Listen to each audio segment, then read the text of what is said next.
নমস্কার, আমি শ্রীপর্ণা রয়েছে আপনাদের সঙ্গে। আপনারা দেখছেন নিউজ টুডে। বালুরঘাট আসনে তৃণমূল প্রার্থী হিসেবে নাম ঘোষণা হয়েছে 10ই মার্চ। বুধবার সকালে নিজের কেন্দ্রে চলে এলেন তৃণমূল প্রার্থী বিপ্লব মিত্র। তার লড়াই বিজেপির রাজ্য সভাপতি সুকান্ত মজুমদারের সঙ্গে।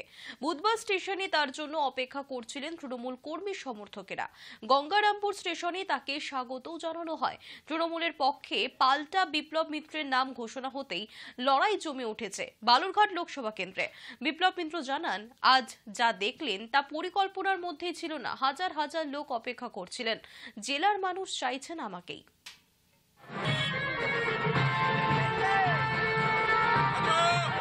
ভালো উপলব্ধি করতে পারলেন। আপনারা যে অবস্থা দেখলেন, এটা তো আমাদের কোনো প্ল্যানেট যে প্রোগ্রাম তাও না। আমি কেবলমাত্র আজকে ব্যাক করে নামবো সকালবেলা। এইটা জানবার পরেই স্বতঃস্ফূর্তভাবে চারিদিক থেকে যেভাবে তৃণমূল কংগ্রেসের সমস্ত কর্মীরা এবং তার সঙ্গে সাধারণ মানুষ উৎসুক নিয়ে যেভাবে আজকে স্টেশনে উপস্থিত হয়েছে হাজারে হাজারে, এর দ্বারা প্রমাণ হয় যে মানুষ চাইছিল যে এই লোকসভা কেন্দ্রে আমি প্রতিদ্বন্দ্বিতা করি এবং এখান থেকে যাতে লোকসভায় একজন মানুষ যেতে পারেন যিনি আমাদের জেলার মানুষের কথা বলবেন এবং জেলার মানুষের বিভিন্ন দিনের যে বঞ্চনা, সেই বঞ্চনার ব্যাপারটা নিয়ে পার্লামেন্টে সোচ্চার হবেন এবং কেন্দ্রীয় সরকারের কাছে আমাদের এই এলাকার মানুষের সার্বিক উন্নয়ন নিয়ে তিনি কথা বলবেন, দাবি করবেন। দেখুন, যে কোনো লড়াই খুব সহজ কখনোই হয় না।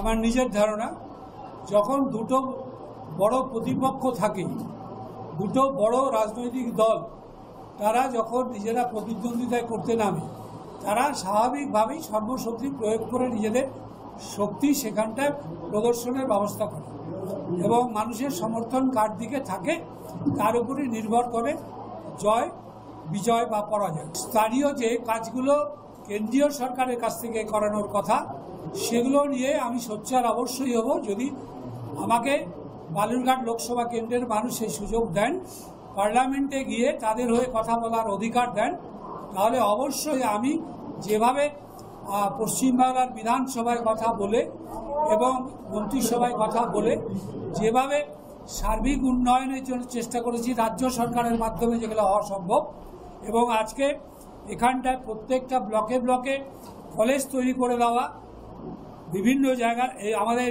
দক্ষিণ দিনাজপুর জেলায় ইউনিভার্সিটি তৈরি করে দেওয়া, সুপার স্পেশালিটি হসপিটাল দুটো তৈরি করে দেওয়া, প্রত্যেকটা হেলথ সেন্টারগুলোকে আপগ্রেডেশন করে হসপিটালে কোনোটা 10 বেড, কোনোটা 20 বেড, কোনোটা 30 বেড, এবং বর্তমানে দুখানা এখনই হসপিটাল হতে যাচ্ছে 60 বেডে, এবং পরবর্তীকালে আমাদের এখানটায় মিউনিসিপ্যালিটিতে যে ধরনের হসপিটালগুলো থাকে 100 বেডের, সেটাও এখানটায় করার পরিকল্পনা আগামী দিনে। প্রচার তো আমাদের মানুষের কাছে পৌঁছাতে হবে, মানুষকে বলতে হবে আমাদের কথা। আমাদের নেত্রী মমতা ব্যানার্জি যেভাবে বাংলার মানুষের স্বার্থে লড়াই করছেন, এখানকার শ্রমিকরা মজুরি যখন পাচ্ছে না, কেন্দ্রীয় সরকার ইচ্ছা করে বন্ধ করে রেখেছেন তাদের ন্যায্য মজুরি, সেখানটায় রাজ্য সরকার নিজের ফান্ডের টাকা দিয়ে তাদের মজুরি মিটিয়ে দিচ্ছেন।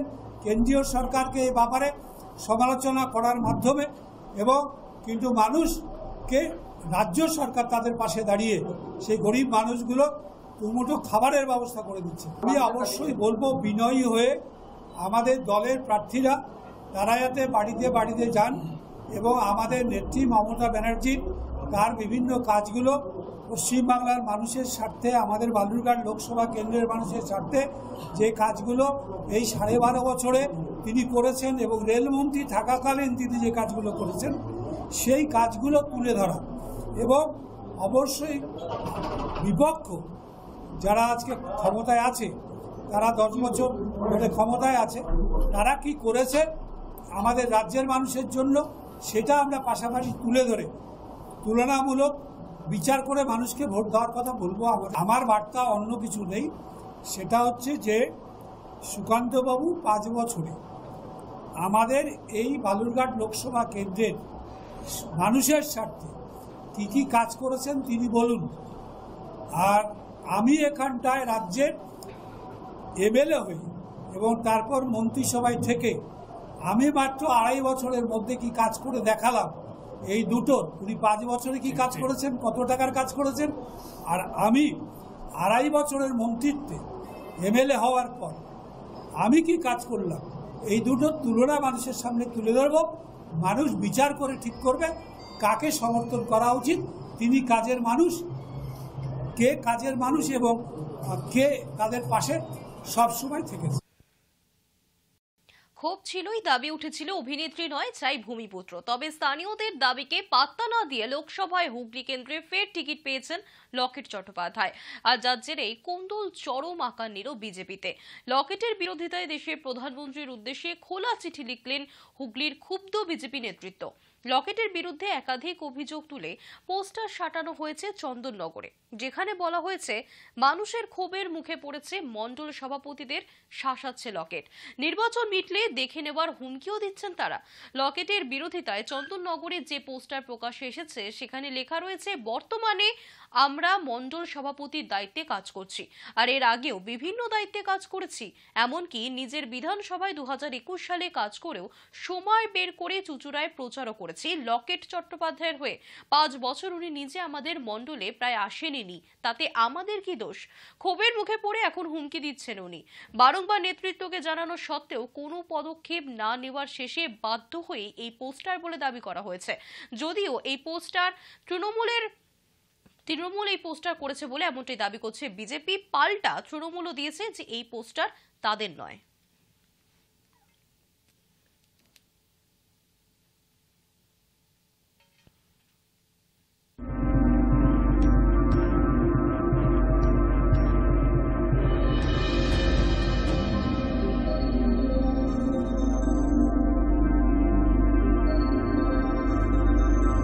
কিছুক্ষণ আগে জানতে পারলাম আমাদের 3 মণ্ডল সভাপতির নাম করে নাকি লকেট চ্যাটার্জির এগেনস্টে পোস্টার ফেলেছে যে লকেট চ্যাটার্জিকে আমরা চাই না। আপনাদের সবাইকে জানাতে চাই এটা সম্পূর্ণ মিথ্যা অপপ্রচার। লকেট চ্যাটার্জি প্রার্থী হওয়াতে রচনা ব্যানার্জি পর্যন্ত ভয় পেয়ে গেছে এবং এই তৃণমূলের গুন্ডা বাহিনীও ভয় পেয়ে গেছে। লকেট চ্যাটার্জিকে আমরা চন্দননগর বিধানসভা থেকে 3 মণ্ডল সভাপতি 50,000 ভোটে লিড দেবো এবং হুগলি লোকসভা থেকে লকেট চ্যাটার্জি যে ভোটে জিতেছিলেন 2019-এ তার ডবল মার্জিনে ওনাকে জিতিয়ে নিয়ে আবার দিল্লিতে পাঠাবো, এটা আমাদের প্রতিজ্ঞা রইল। এবং যাদের এখন মিথ্যা অপপ্রচার করছে তাদের মুখে ছাইকালি মাখিয়ে দেবো। এ ডর মুঝে বহুত আচ্ছা লাগা টিএমসি वालों। আছে, এটা নতুন করে বলার কিছু নেই। আর তাছাড়া সাধারণ মানুষও আর চায় না। লকেট চট্টোপাধ্যায় নিজে বেরিয়ে বুঝতে পারছে যে সাধারণ মানুষ মুখ ফিরিয়ে দিচ্ছে। মানুষ তো আশা ভরসা রেখে ভোটটা দেয়, ভোট থেকে মূল্যবান ভোট, তা 5 বছর মানুষ তাকে পায়নি, সে আবার চলে এসছে ভোটের ময়দানে, আবার যেহেতু ভোট এসে গেছে আবার মানুষের কাছে পৌঁছচ্ছে। তা সত্যি কথা, যারা খেটে খুঁটে যারা খাটে কর্মীরা তারা আজকে মনক্ষুণ্ণ, তারা আজকে পোস্টার লাগাচ্ছে। হ্যাঁ, আর তারা লাগাচ্ছে, দোষ দিচ্ছে তৃণমূলের নামে। আসল কথা তৃণমূল কংগ্রেসের দেখুন এসবের সময় নেই। আর সত্যি কথা বলতে কি, রচনা ব্যানার্জি মানুষের ঘরে ঘরে ঢুকে গেছে, সারা বাংলার মানুষের, কারণ দিদি নাম্বার 1 একদম মানুষের কাছে। কাজে সেই জায়গায় বাড়ির মহিলারা, বাড়ির বাচ্চা থেকে শুরু করে সবাই দিদি কবে আসবে এখন এই রব, সেটাতেই বিজেপি ভয় পেয়ে গেছে। লকেট চট্টোপাধ্যায় ভয় পেয়ে গেছে, ভয়েতে এখন যা পাচ্ছে তাই করছে। পরিযায়ী শ্রমিকদের জন্য এবার আলাদা স্বাস্থ্য সাথী কার্ড চালু করল রাজ্য। কার্ডে পরিবার পিছু 5 লক্ষ টাকা বরাদ্দ করা হয়েছে। পরিযায়ী শ্রমিকদের জন্য এবার আলাদা স্বাস্থ্য সাথী কার্ড চালু করল রাজ্য। তাতে ভিন রাজ্যে শ্রমিক মজদুরের কাজ করতে গিয়ে রাজ্যের বাসিন্দারা অসুস্থ হলে বা দুর্ঘটনার পড়লে সেখানকার স্বাস্থ্য কেন্দ্র বা নার্সিংহোমে চিকিৎসা করাতে পারবেন তারা। মঙ্গলবার শিলিগুড়ি দীনবন্ধু মঞ্চে জনজাতি সম্প্রদায় এবং বিভিন্ন উন্নয়ন বোর্ডগুলোকে নিয়ে বৈঠকে একথা জানিয়েছেন মুখ্যমন্ত্রী মমতা বন্দ্যোপাধ্যায়। রাজ্যে এমন প্রায় 28 লক্ষ পরিযায়ী শ্রমিক রয়েছে দাবি মুখ্যমন্ত্রীর। সেই সূত্রেই কেন্দ্রীয় আয়ুষ্মান ভারত প্রকল্পে এ রাজ্যে চালু না করার অভিযোগে সরব হয়েছে বিজেপি। মুখ্যমন্ত্রী জানান, আমাদের অনেক শ্রমিক মজদুর রয়েছেন যারা বাইরে কাজ করেন, তাদের জন্য আলাদা স্বাস্থ্য সাথী কার্ড দিচ্ছি। এরা বাইরে কাজ করেন, যখন শরীর খারাপ হয় তখন ঘরে খবর পাঠান, কিন্তু তাদের চিকিৎসা করানোর টাকা থাকে না। আমাদের 28 লক্ষ বাইরে কাজ করেন এমন শ্রমিক মজদুরকে স্বাস্থ্য साथी कार्ड আলাদাভাবে দেওয়া হচ্ছে। बहुत सारे हमारा मजदूर है जो बाहर में काम करता है, हम आज से उसको हाथ पे एक अलग से स्वास्थ्य साथी कार्ड दिया। देखिए लोग बाहर में काम करते हैं, जब तबीयत खराब हो जाता है एक डर के लिए घर में खबर नहीं देता है कि घर का आदमी सोचेंगे, लेकिन उसको ट्रीटमेंट करने का पैसा नहीं रहता है। हम इसी के लिए हमारा 28 लाख जो हमारा बाहर में श्रमिक मजदूर काम करते हैं, परिযায়ী श्रमिक जिसको हम बोलते हैं, उसको लिए भी हम स्वास्थ्य साथी कार्ड अलग से कर रहे हैं। परिवार का तो मिलते ही है इधर में, प्लस उनको उधर में मिलेंगे। कभी भी कोई दिक्कत हो तो हम लोग उसको रिस्पॉन्सिबिलिटी लेंगे, हम उसको देखेंगे, ये हमारा कहने का है। প্রশাসন সূত্রে খবর, ওই কার্ডে পরিবার পিছু 5 লক্ষ টাকা বরাদ্দ করা হয়েছে। বিজেপির রাজ্য সভাপতি তথা সাংসদ সুকান্ত মজুমদার এই প্রসঙ্গে জানান, সিএএ চালু হওয়ায় অনেক ভোট হারাবেন বুঝতে পারছেন, সেজন্যই এসব বলে পরিযায়ীদের সঙ্গে রাখার চেষ্টা করছেন। এসব ভাওতা। গোটা দেশে ব্যবহারের জন্য যে কার্ড সেটা আয়ুষ্মান ভারত, সেটা চালু করতে দেননি। ওদের কার্ড এ রাজ্যেই কাজ করে না, বাইরে কিভাবে কাজ করবে? প্রশাসন সূত্রে খবর, রাজ্য বাজেটে পরিযায়ী শ্রমিকদের স্বাস্থ্য বীমার প্রস্তাব রাখা হয়েছিল, তারপরে তা রাজ্য মন্ত্রিসভার বৈঠকে পাশ করানো হয়।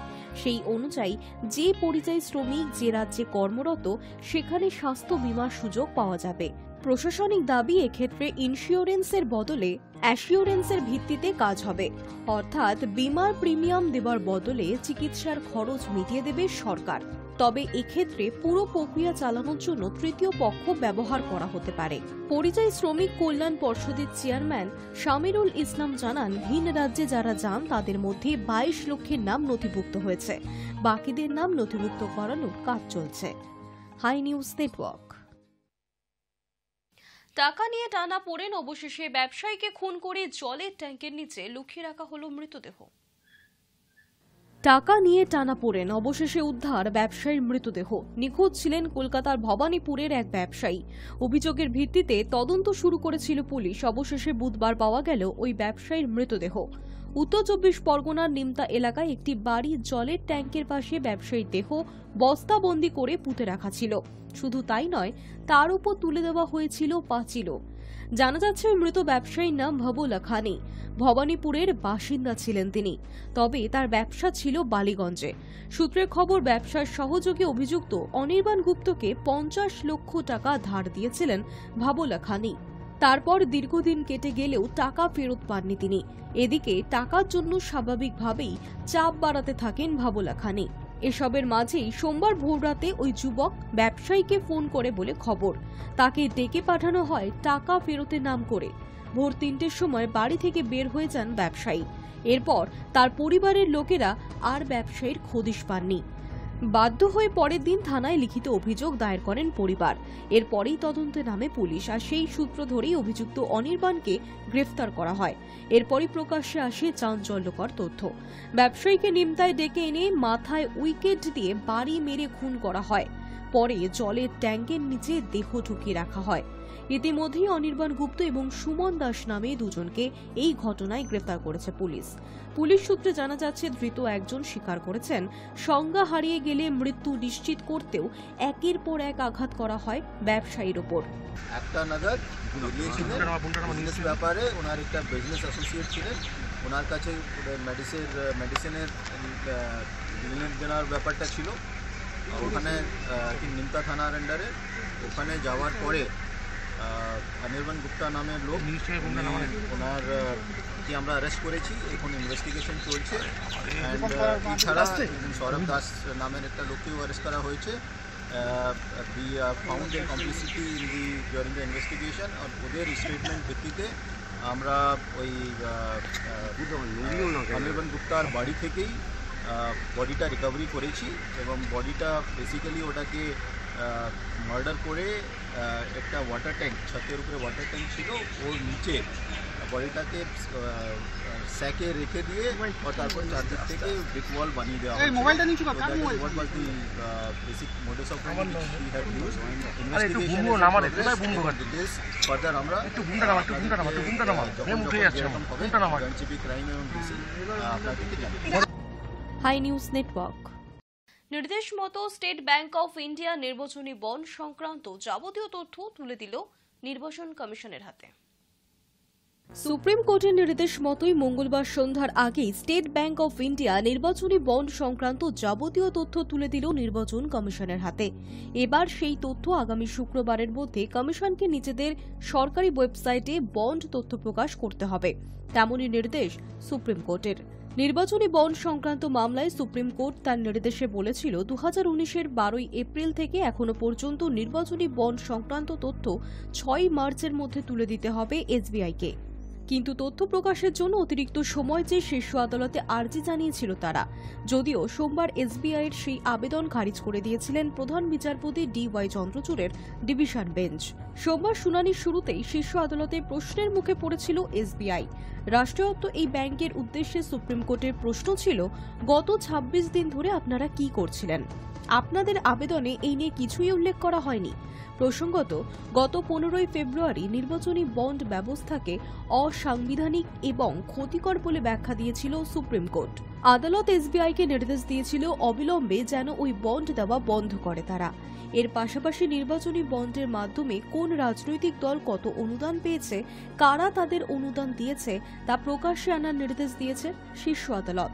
6 মার্চ সুপ্রিম কোর্টের বেঁধে দেওয়া সময় পেরিয়ে যাওয়ার পরও এসবিআই নির্বাচনী বন্ড সংক্রান্ত তথ্য নির্বাচন কমিশনের কাছে জমা না দেওয়ায় তাদের বিরুদ্ধে আদালত অবমাননারও মামলা হয়েছিল সুপ্রিম কোর্টে। সোমবার দুটি মামলা একসঙ্গে শুনানি হয়েছিল প্রধান বিচারপতির বেঞ্চে। সোমবার সুপ্রিম কোর্ট সেখানেই জানায়, মঙ্গলবারের মধ্যে যদি নির্বাচনী বন্ডের তথ্য এসবিআই প্রকাশ না করে তবে তাদের বিরুদ্ধে আদালতের নির্দেশ ইচ্ছাকৃত অমান্য করার অভিযোগে আদালত অবমাননার মামলা হবে। এছাড়াও আদালতের নির্দেশ মানার পর এসবিআই এর চেয়ারম্যান এবং ম্যানেজিং ডিরেক্টরকে একটি হলফনামা জমা দেওয়ারও নির্দেশ দেওয়া হয়েছে। যদিও সংবাদ মাধ্যম সূত্রে খবর, এসবিআই এর চেয়ারম্যান এবং ম্যানেজিং ডিরেক্টর এখনও আদালতের নির্দেশ মেনে হলফনামা জমা দেননি। Hi News Network. News today এখনকার মতো এই পর্যন্তই। দেখতে থাকুন হাই নিউজ নির্ভীক নিরপেক্ষ।